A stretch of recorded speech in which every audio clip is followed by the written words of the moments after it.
Alright, so for analytics, you're going to look for the current planning spreadsheet. I'm in quarter 3 right now, and look for the weekly analytics tab.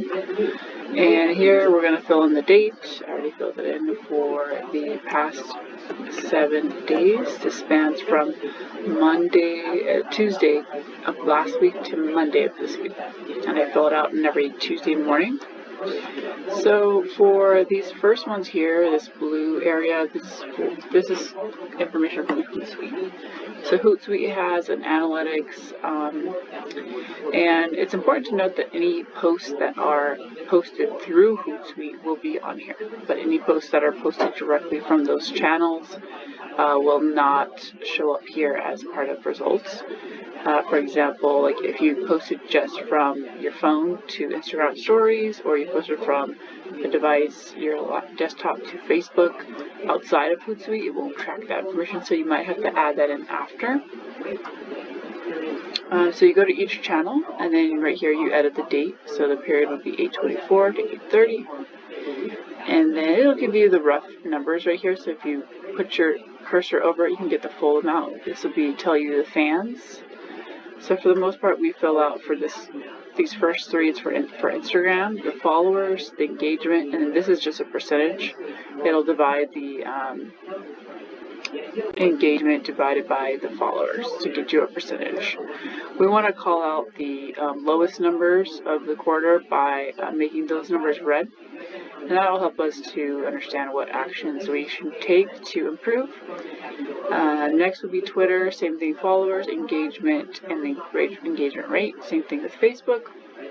For Pinterest, it's a similar thing. You go to analytics, and then you go to overview, and then you go to change the date range to the last 7 days, and here you get the impressions and the engagement. So we don't track necessarily followers there as much as like how many impressions did our pins get, and then same thing with the engagement rate there. For YouTube, you go to the studio, analytics, and then change this to the last 7 days. You can get the total views and the subscriber amount that increased. So that's what we keep track of here, is the how many views we got in the past week and what our subscriber growth was. As far as Google Analytics from social, you're going to want to go to acquisition, social, and go to overview. And you can see here they explain, like, it's not an exact science, but they're trying to do their best they can. So we would attribute about 397 people or sessions from social, but that's different. And then the next thing we want to look at is conversions.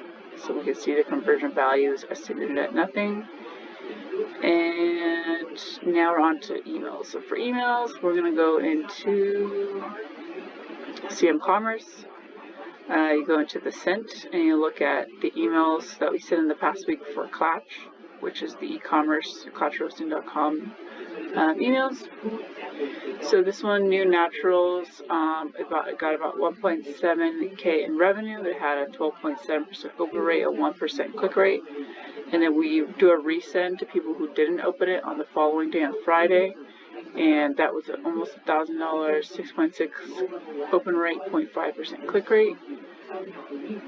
So we put all that information in, and then here you can explain a little bit about what the email was about, and separate the dollar amounts for those. Here you're going to average the 2 newsletters and find out the open rate and the click rate, and then you type in